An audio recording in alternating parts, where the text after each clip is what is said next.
मित्रों, अखिलेश यादव जैसे नेता जो कभी आज तक अयोध्या का राम मंदिर नहीं गया, प्रभु श्री राम का दर्शन तक नहीं किया, वैसे वैसे नेता अयोध्या में चंदा चोरी की घटना के ऊपर उपदेश देता है, मजाक उड़ाता है। जिसने कभी राम भक्तों पर गोलियां चलवाया, वैसे वैसे नेता आज अयोध्या के चंदा चोरी के ऊपर में उपदेश देता है। आपको पता होगा कि अभी पूरे देश में अयोध्या के राम मंदिर से दान पात्र से चोरी की घटना चर्चा का विषय बना हुआ है। वैसे आज उत्तर प्रदेश के मुख्यमंत्री योगी आदित्यनाथ जी अयोध्या पहुंचते हैं और उन तमाम नेताओं को जवाब देते हैं। कहते हैं कि जिन लोगों ने कभी अयोध्या में राम भक्तों के ऊपर में गोलियां चलवाई, वो लोग अब चंदा चोरी के ऊपर में उपदेश दे रहा है। वैसे आपको पता होगा कि पूरे देश में अयोध्या के राम मंदिर चर्चा का विषय बना हुआ है। चर्चा का कारण है चोरी। अयोध्या में जो भी लोग दर्शन के लिए जाता है, अपने औकात अनुसार वहाँ पे चढ़ावा चढ़ाता है। उसी चढ़ावा में से किसी का कहना है 7 करोड़ की चोरी हुई है, किसी का मानना है 10 करोड़ का चोरी हुआ है, कोई कह रहा है हीरे जवाहरात के बने हुए आभूषण की चोरी कर ली गई है।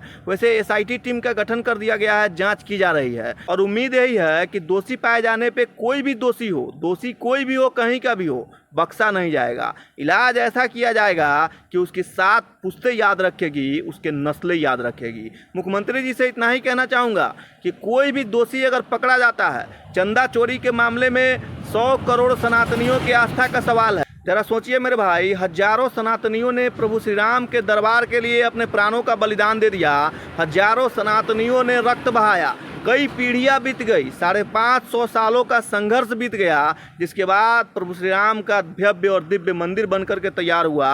और उसके बाद उसमें कुछ ऐसे दुष्ट प्रवृत्ति के लोग, रावण खानदान के लोग, जो चंदा चोरी तक उतर गया है। ये मामला सबसे पहले अखिलेश यादव ने उछाला। जरा सोचिए, जो व्यक्ति आज तक कभी भी प्रभु श्री राम का दर्शन तक करने नहीं गया, कभी भी आज तक अयोध्या नहीं गया, वो व्यक्ति प्रभु श्री राम के दरबार से चंदा चोरी की घटना के ऊपर उपदेश देता है और मजाक उड़ाता है। और सबसे पहले अखिलेश यादव ने ही इसका, भाई साहब, इस खबर को मीडिया के सामने प्रस्तुत किया। वैसे जगत गुरु परमहंस जी का कहना है कि अखिलेश यादव जी ने ही चोरी किया है। अखिलेश यादव और राहुल गांधी का नार्को टेस्ट किया जाना चाहिए, ये मांग अयोध्या के जगत गुरु ने किया है। वैसे भाई साहब, हमारे देश में मंदिरों में चोरी की ये पहली घटना नहीं है। अयोध्या का भव्य और दिव्य मंदिर है प्रभु श्री राम का, इसीलिए पूरे मीडिया में हाईलाइट बना हुआ है। वैसे गांव में जो छोटे छोटे राम दरबार होते हैं, मठ मंदिर होते हैं, या फिर हमारे देवी देवताओं के अलग अलग मंदिर होते हैं, उन सभी जगहों पे चोरी की घटना को अंजाम दिया जाता है। अभी पिछले साल बिहार के प्रसिद्ध थावे वाली माता मंदिर में भी चोरी की घटना को अंजाम दिया गया था। हमारे देश में कोई भी ऐसा मंदिर नहीं है जहाँ पे चोरी की घटना को अंजाम नहीं दिया जाता है। बात यह है कि अयोध्या का प्रभु श्री राम का दरबार बहुत भव्य और दिव्य दरबार है, इसीलिए चर्चा का विषय बन गया है। नहीं तो गांव और कस्बे में जो छोटे छोटे दरबार होते हैं, वहाँ पे तो थारी बाटी लोटा तक चुरा करके ले जाया जाता है, चोर के द्वारा घड़ी घंटा तक चुरा लिया जाता है, पूजा करने की सामग्री तक को नहीं छोड़ा जाता है। वो चर्चा का विषय नहीं बनता है, क्योंकि वो छोटा छोटा मंदिर होता है। आपको जान के हैरानी होगी कि चीन, जापान, सिंगापुर जैसे देशों में किसी भी धार्मिक स्थल से चोरी की घटना को अंजाम नहीं दिया जाता है।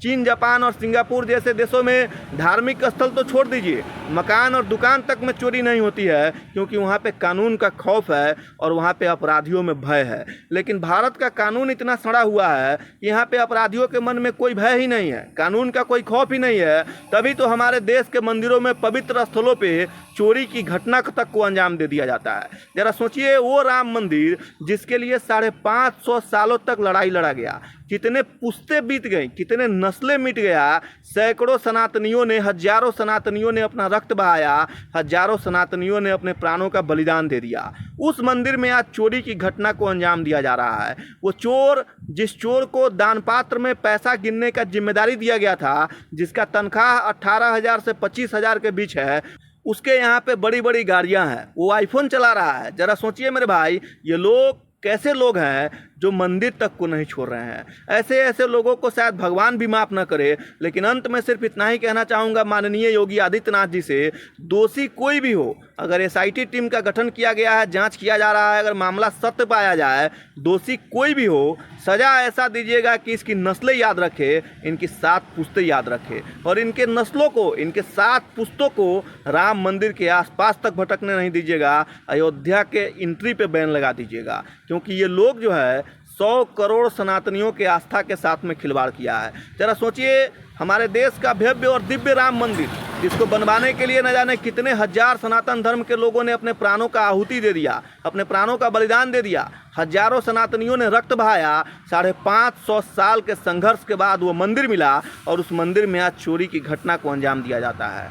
ये शर्म का विषय है मेरे भाई, और हमारे देश में ये पहली घटना नहीं है।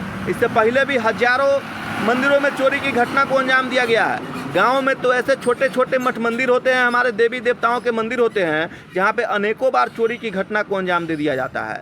भाई साहब, चीन, जापान, सिंगापुर में मकान दुकान तक में चोरी नहीं होती है, किसी मंदिर और धार्मिक स्थल की तो बात ही छोड़ दीजिए। हमारे देश का कानून इतना सड़ा हुआ है कि हमारे देश में अपराधियों के मन में कोई भय नहीं है। तभी तो हमारे देश में पवित्र स्थलों को भी नहीं छोड़ा जाता।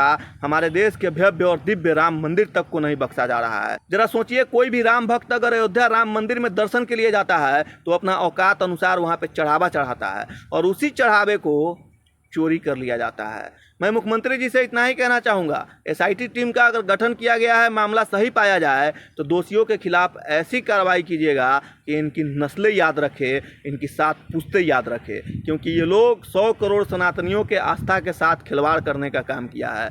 इन लोगों के 7 पुश्तों को अयोध्या में एंट्री पर भी बैन लगा दीजिएगा। वैसे आप क्या सोचते हैं इस खबर को लेकर के? अपनी राय जरूर लिखिएगा। जय सिया राम।